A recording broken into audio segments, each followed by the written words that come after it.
I'd like to talk today on the subject attaining true fulfillment in life. One of the most basic needs in all human striving is to find fulfillment. Fulfillment of our desires, fulfillment of ourselves.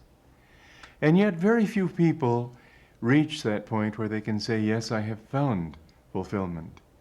So I'd like to discuss not only the need for it, which is fairly obvious, but how to attain it. The problem that we face anytime we look for a solution, or an answer to a question, solution to a problem, is to define the question or the problem clearly enough. What I've found is that once I've really clearly defined a question, I just about have the answer. The answer is more or less built into the clear statement of the question. And so what we need is mental clarity. Most people, unfortunately, go sort of vaguely through life. They get out of college, they get out of school, they get an offer for a job. They don't ask themselves, what do I really want to do? They figure, well, if I earn money, I'll be able to do what I want to do. What do they want to do? Well, they aren't quite sure. They have it defined for themselves in terms of maybe a wife or husband and maybe a nice home in the suburbs and a yacht and a chance to go on vacations. It's all sort of a vague thing that they assume will come once they've got the money. So there's the first problem that people face, that they go for the means rather than the end. I'm the founder of a community in California near Nevada City called Ananda World Brotherhood Village. And one of the questions that many people asked when I wanted to start this community 23 or more years ago was, but how do we support ourselves? And my answer to that was, that isn't the first question to ask. The first question to ask is, what do you really want to do? Then think about how do you support yourself. It's sort of like people who work to get elected to high office in government. They have to please various interest groups, they have to make various promises that they'd rather not make. They compromise themselves and their consciences, all with the thought that once they're there, they'll have a position of power and authority to be able to add a constructive voice to the legislative process. Well, the trouble is, once they're there, they're so compromised that they don't really have much of a voice, because they've gotten there without really knowing what they want, but thinking rather in terms of what they need to promise people to get into the position, so then they can sort of clarify their goals. Most of the people in government, in any country, don't really know what they want. They probably, if they were really to face themselves very truthfully in the privacy of their own bedrooms, look in the mirror and say, what do I really want? They probably would turn around and say, well, I want money, I want fame, I want power. They wouldn't think in terms of, I want to help people, I want to help people in a specific way. I want to do these particular things for people. I want to set this kind of example for people. Those would be sort of a spin-off to them. Well, what I was saying to people when I started this community was that if we have that idea, we'll never get around to starting the community. What we need to do, in fact, just to sidetrack a little more on that point, there was a man who lived near here in the early days, and he had for many years had a desire to start a boys' school.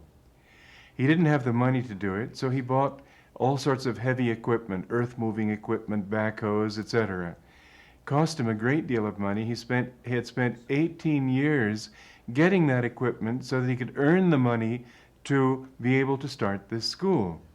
After 18 years, he was still in debt, still struggling to somehow keep afloat, and last I heard from him, I no longer heard from him. It sort of seemed a dream that just went away. Maybe he went away, I don't know. But the fact is that had he started with whatever he had, with one or two students, had he put his real intention first in his life, then the means to accomplish that would have been drawn to him. You see, each one of us is a magnet. As we know, there are strong magnets and there are weak magnets. There are even negative magnets. That is to say, to put it in a simpler term, you put the south pole of a magnet against the south pole of another, they repel.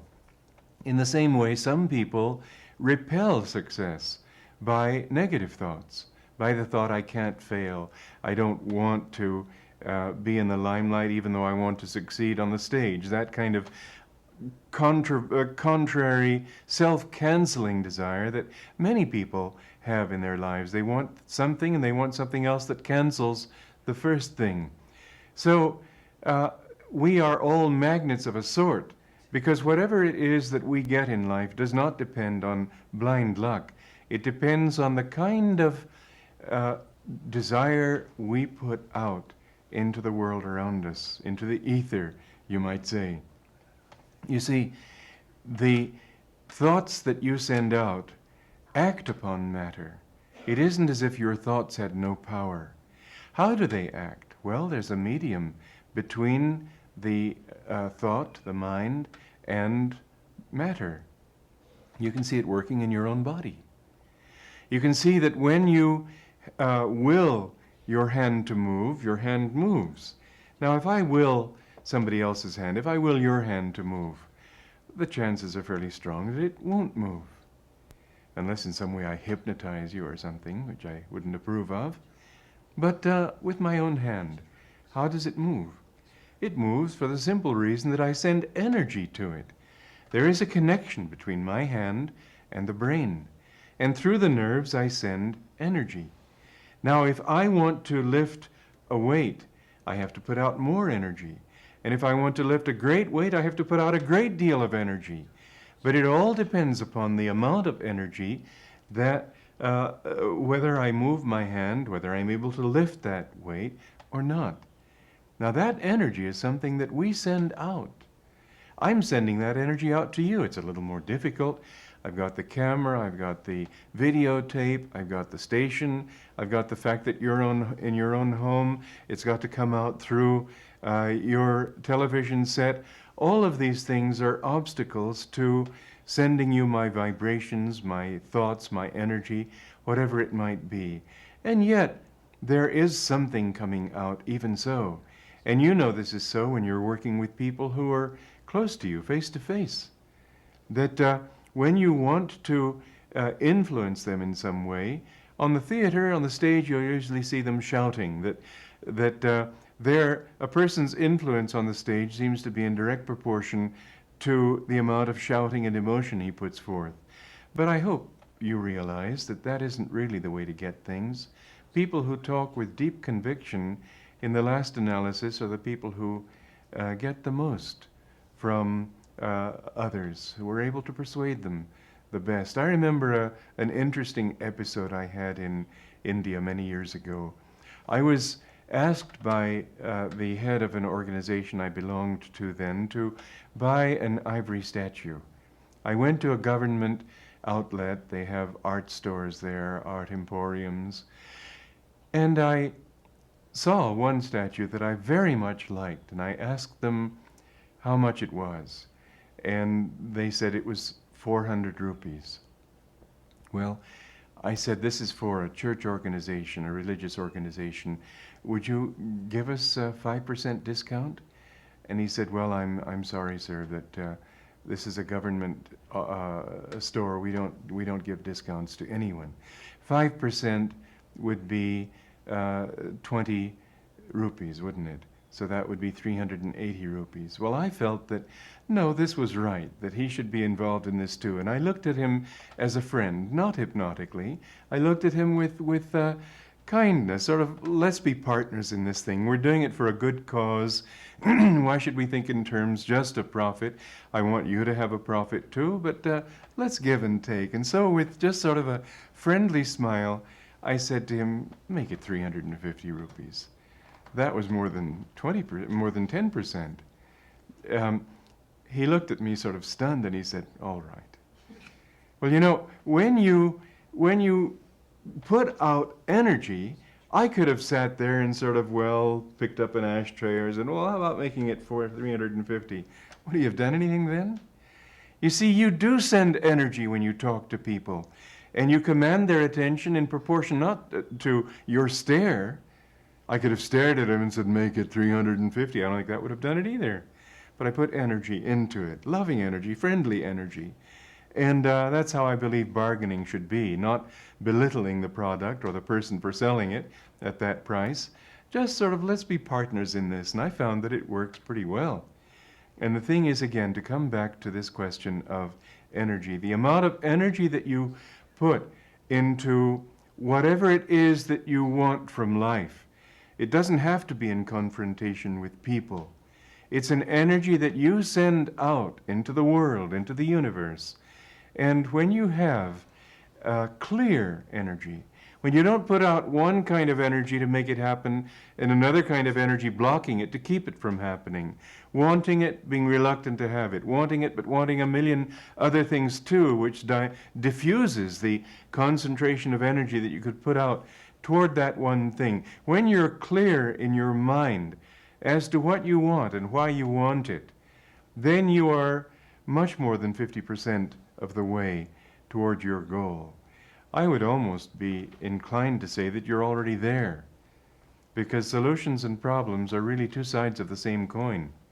When you put out the right energy to ask the question, you also have the answer. When you put out the right energy to want something in life, life will give it to you. That's the power of positive thinking. Now, again, I should add to that question of positive thinking that it should be sensitive positive thinking. And that illustration in that story in India is a good example of what I mean. Because had I come in a bullying way, not trying to feel where he was, not trying to think of him as a person, merely imposing my demands on him. I remember a shop, in fact, in Kashmir, just while we're on that subject, made me think of it. But I had toted up a number of things that I wanted to buy in this shop. And somebody came into the shop while I was there. He was from New York, and he was determined to get a discount on something there. And the owner just, I guess he was put off by the way this man was asking. Also, I know that it was his policy, and so his answer was honest. But he said, "I'm sorry, sir, we don't ever give discounts." And then, so the man left very disgruntled because he wanted to win, and since he hadn't won, he didn't want to buy the product. And so this same salesman, the same store owner, turned around to me and he said, "All right, now what do we got? Okay, well, I'll give you 15% discount." Well, why? Because we had become friends. Because I liked him, because he liked me. I won him, and that's how we are with the world. We have to be in tune with the world. You've heard about ecology. Well, you don't have to think about ecology as such. You have to think about harmony, about being in harmony with nature, about being in harmony with the laws of life. We need to listen and not just impose. And if you want to achieve fulfillment in life, then try to attune yourself also to life. Is this what you want, but is it also what life wants from you? Is it something you and the world can do together harmoniously? Is it something you would be happy doing? Because if it isn't, then I don't think there's any point in doing it. I think another important thing, and by the way, I should come back to the question I touched on with the starting of this community. Obviously, since I say it's here, we've succeeded.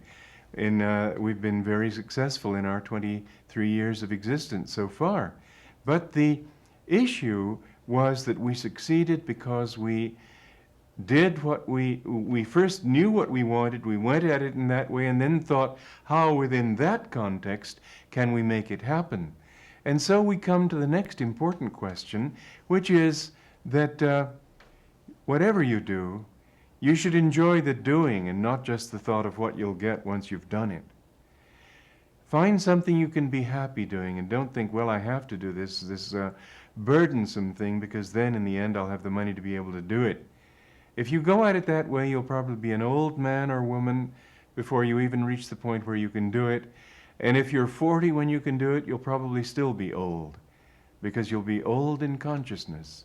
You'll be old because you'll be brittle. You'll be old because you won't be able to think creatively anymore. Your mind will have been fixed in just driving, so that you can't enjoy that success even when you have it. So let's get back to basics. You want fulfillment. I don't think I have to pose that as a question that demands an answer. It's a rhetorical question. Everybody wants fulfillment. If you're so discouraged that you don't think you'll have it and therefore you don't want it, that has to be a temporary state, because it's human nature to want fulfillment. So how do you define fulfillment? Well, some people may define it in those terms I talked of at the beginning: the nice home and the family and respect of neighbors and so on. But why do you want those things? Let's get down and down and down, sort of peeling away all these layers of clothing so we can expose ourselves to the sunlight. What do you really want? Isn't it that you want happiness? Isn't it that you want peace of mind? Isn't it really that you want love? That you want understanding? That you want more than happiness, because happiness usually means something that one has because he's fulfilled a desire, but deeper than that, don't you want joy, bliss, something that is yours all the time? I remember a saint once telling me, when I wake up in the morning, I just feel these waves of bliss, and I just turn over and live in that bliss for a while and get up, still sort of floating in that bliss. Wouldn't it be wonderful to be in that state? Wouldn't it be wonderful to feel a kind of joy that was yours all the time, so that if somebody asked you, are you happy, you wouldn't have to stop and think, as most people do. Well, I'm not in the hospital, I've paid my bills, my enemy just moved to Florida. Yeah, I'm happy. No reasons for it, you just have it because that's what you are. Isn't that the real fulfillment that you're looking for? I venture to say that it is, because you're no different from me. Jesus Christ said, love your neighbor as yourself.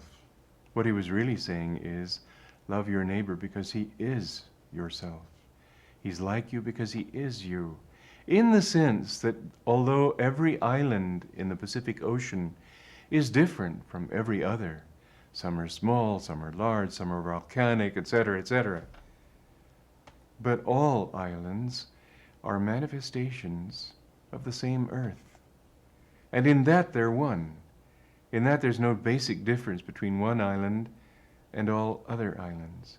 So yes, you're different in the fact of being a woman maybe, or in the fact of having a different age, a different job, a different body, living in a different location. But if you get down underneath it, you and I, both of us are simply expressions of one great reality, one great ocean, you might say, of life. And as expressions of that one reality, we all have the same basic drives, the same basic longings, the same basic need for the same fundamental fulfillment. So I would say that to get down to these basics, because if I were to talk about how to fulfill your life in specific ways, I'd be holding you here a long time, or probably you'd find something in the refrigerator that was very tempting and leave the program. However, if we get down to what we're really talking about, it's that we're all longing for something that's eternal. And so I would say, as it says in the Bible, in all thy getting, get understanding. I would say, in all thy getting, spend some time with yourself, not with your little ego, with your higher self. Meditate some every day. Talk to God. Listen for his answer in the inner silence. Learn how to meditate. We can give you techniques of meditation that would help you to get beyond that restless mind of yours, so that you could really feel that cosmic peace. When you can do that, then you'll find what fulfillment really is. And when you understand what you really want, you'll find that not only that, but everything else comes easily. Jesus Christ said, "Seek ye first the kingdom of God, and all these things shall be added unto you."